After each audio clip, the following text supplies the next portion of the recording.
Good morning, friends. So I made a fairly significant claim this past Sunday and did not have much time to explicitly back it up in the moment. So I want to do that now, as much as we can in the few minutes we have this morning.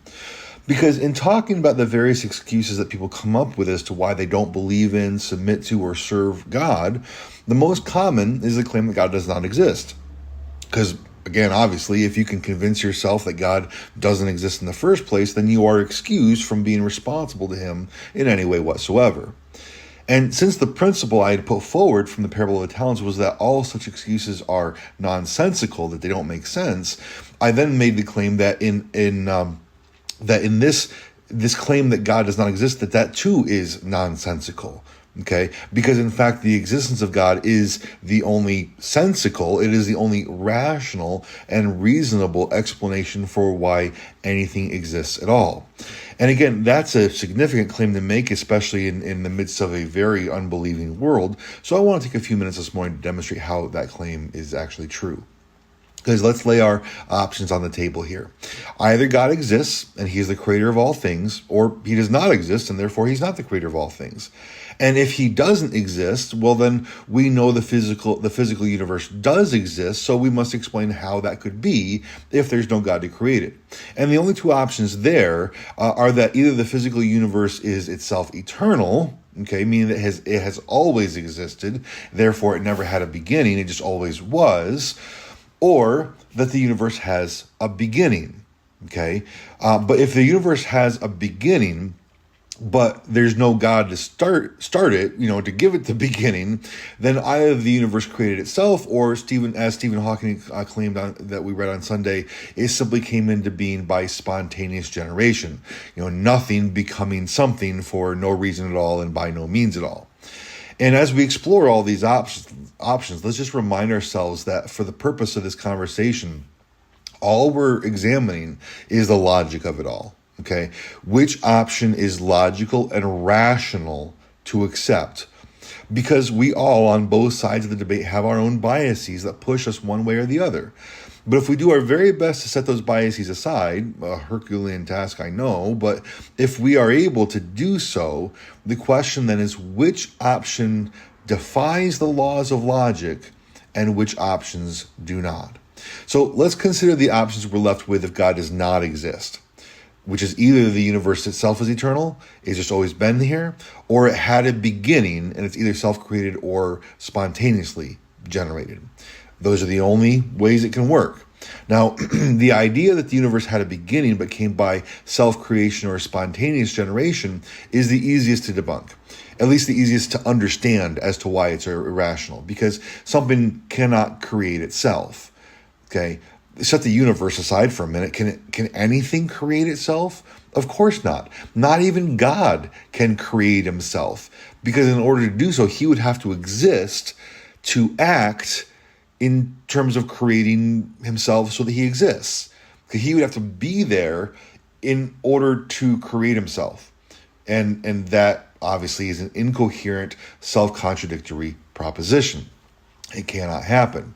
For similar reasons, the idea of spontaneous generation is equally irrational and ridiculous, and it doesn't require severely in-depth analysis. Just say the phrase, nothing created something. Does that make sense? Of course not, because nothing isn't a thing that can act to create. Nothing cannot create. Or to cover the bases, perhaps the claim is something came out of nothing. They're not saying that nothing actively created, but it's just something came out of nothing. There was nothing and then there was something. Okay? But that doesn't make sense either. That doesn't make it any better, because just how could that possibly be? If there is nothing, then there is nothing. And it's one of the most basic axiomatic statements you can make, that something cannot come from nothing. It's just a true statement. Something cannot come from nothing, and that's the way that it is. To say anything else is fundamentally illogical. Now, why would someone believe this as inherently illogical as it is? Well, I'll let one of the believers in spontaneous generation speak for himself. Nobel laureate George Wald declared, "I do not want to believe in God. Therefore, I choose to believe in that which I know is scientifically impossible, spontaneous generation leading to evolution. Remember what I said about people not believing their own excuse? This is a Nobel Prize winning scientist who is willing to say it outright. He knows that self and spontaneous generation are scientifically and logically impossible, and yet he's willing to believe them because he is that committed to not believing in, not submitting to the God that he in fact does know exists. He actually sees the evidence of God's existence all around him, okay? But because he doesn't want to, he's going to not follow the evidence where it leads. He's actually going to accept the things he knows by the evidence cannot be. Okay.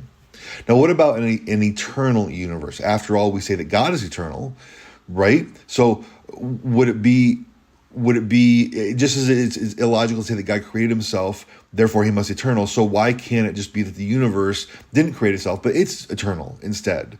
Right? So if God can be eternal, why can't the universe be eternal? And that's a decent question, but it has a very solid answer. Unfortunately, at this point, we are dealing with concepts of eternity and eternality, which is something that finite human brains have a hard time wrapping themselves around. So while the answer is quite simple, we still sometimes have difficulty understanding even that simple answer because, again, by definition, eternity is an infinite concept. But our brains are finite brains, so hopefully you see the difficulty there. In any case, yes, God is eternal, but the nature of God is completely different from the nature of the universe, which means that if the universe is claimed to be eternal, it can't be eternal in the same way as God is eternal, particularly because God is spirit, but the universe is material. In other words, God is outside the material realm, but the universe belongs to the material realm with everything else that goes with it. For instance, if you ever watched the Back to the Future movies, those old 1980s or whatever when they came out movies, you've heard about the space-time continuum, right? Those movies are fiction, of course, but the space-time continuum is not.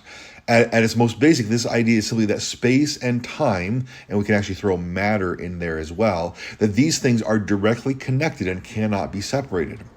The reason that's significant is because the universe is made up of space and matter, right? It's physical. It has dimensions. And that means it also exists within the framework of time. If the universe exists, time exists.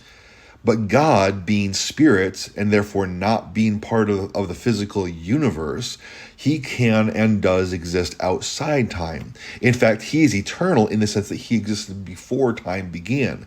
This is why he tells Moses that his name is simply I am. He is the eternally present one. And since God exists outside of and apart from time, since he is not bound to the timeline, none of the problems that exist for the physical universe exist for him. So what are those problems for the physical material universe? Well, since the universe has always existed in time, in other words, time has always been running as long as the universe has existed, because if you have physical stuff, you've got time. If you say that the physical universe is eternal, that it has always been here, then that means there's an infinite number of points of time extending backward into the past forever. And that means that time has no beginning. And again, this is really quite a mind-bending thing to consider because, again, finite brains trying to understand infinite concepts.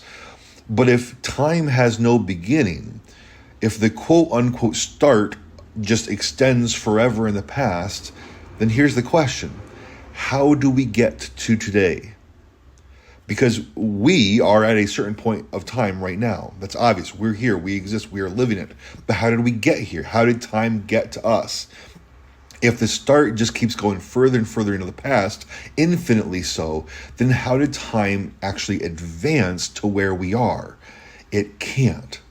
Let me explain it with hopefully an illustration that will help. Let's say we're going to run a marathon, which is not something I would normally want to do, but for the sake of illustration, okay, we're going to run a marathon. And I tell you where to meet me on the road. So we meet, we get there, we're standing together on the road, and the road stretches off into the distance that way, and the road stretches off into the distance the other way. But where we're standing, there's no starting line. There's no banner. There's no nothing. So you ask me, hey, where's the starting line? Let's get this thing going. And I say, oh, yeah, the starting line is actually down there. And I point down the road into the distance to my right. And then I say, I'm going to stay right here where we are right now. You go that way to the starting line and then start running toward me, and I'll join you. This is the part that's accurate to me. I'll run when you get back to me. But here's the thing. The starting line is actually down that road at an infinite distance. You'd have to walk or run an infinite number of miles before you can say you're at the start so that you can turn around and come back to me. Are you ever going to get back to me? Are you ever going to make it back to where I'm standing? No. So the application is, how can this moment in time, the very moment in which you're listening to my voice during this devotion, how could we possibly have reached this moment in time if time itself goes infinitely into the past? It can't. It's a logical impossibility. Therefore, the universe cannot have existed for eternity in the past. But we don't have any of those problems when it comes to an eternal God, because God is not physical. He is spirit. He does not belong to the physical material realm. He's not part of the space-time matter continuum. He created space, time, and matter. Therefore, he exists outside these things, outside of time. He created time, and so he is eternal. But according to his creative power, time does have a beginning, a fixed starting point, so that time can advance forward rather than infinitely regressing into the past. And God did not create himself, because self-creation, again, is inherently illogical and self-contradictory, as we've explained. But as incredible as it may seem to us, there isn't anything illogical or self-contradictory about God being self-existing, not self-creating, but self-existing. The idea that he has the power of being in and of himself. In other words, he has no need for anything or anyone else to sustain him. He simply is. He simply exists and requires nothing outside of himself to continue to exist. And there is simply, on top of all this other stuff, there is simply too much that does exist today that could not exist apart from God being the creator God, being who he is. And I'm not even talking about the physical universe at this point. What about things like information? What about ideas? What about rationality itself? No one in their right mind, if you'll excuse the illusion here, no one in their right mind would say that these things don't exist.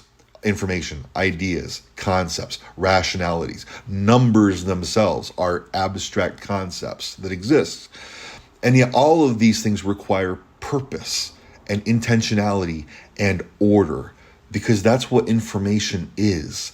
Information, to use kind of my own concocted definition here, information is knowledge that is gained about something and then communicated, okay? Or at least it has the capacity to be communicated.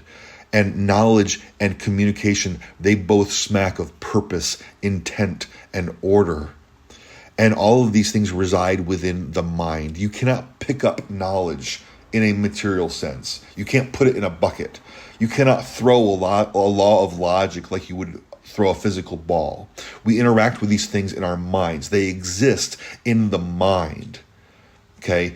God is the mind where they came from. They need a mind to exist. We know they exist, so there must be a mind from which they came. Because if there was no mind capable of purpose in the beginning, these things couldn't exist.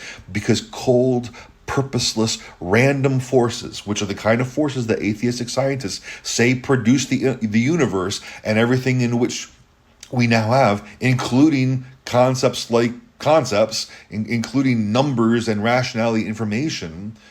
They say it came from cold, purposeless, random forces. But how can purposelessness, meaningless, chaotic, random forces produce information, ideas, order, and rationality? How does chaos generate order? How does randomness, which is inherently irrational in and of itself, how does that produce rationality? How does non-sentience produce sentience? Non-life produce life? They can't. It is nonsensical to think that they can. But God, whose very nature is one of purpose and order and rationality, He can create these things. So when things are so clear, again, why choose the nonsensical option? Because I do not want to believe in God, therefore I will believe in what is scientifically impossible. The simple truth is that the excuses don't make sense, and the people holding to them don't actually believe them themselves, not deep down, but they need them. They need to hold on to something that can justify their lack of submission to God. They are in rebellion against their Creator, and ultimately they know that fact. And so they have to assuage the guilt and push back the knowledge of judgment somehow. And so they do that however they can. And it's sort of like they self-medicate however they can, being willing to believe whatever it takes, no matter how silly it might be, to give them the justification they're looking for their rebellion, for their lack of submission. And obviously, it makes it so much easier when there are other people engaging in the same self-deception as you are, which means you can preach that self-deception to the choir and have all those voices backing you up. And so we need to pray for the lost, brothers and sisters. We need to ask the Lord to change their hearts and minds that they can be freed from this deception, freed from the delusions, so they can see the reality of who God is and be saved by his grace through faith in Jesus Christ. I love you guys. Let's also love the lost enough to speak the word of Christ to them that they might be saved. And in that desire, I hope you have a good and godly day. And Lord willing, I'll see you soon.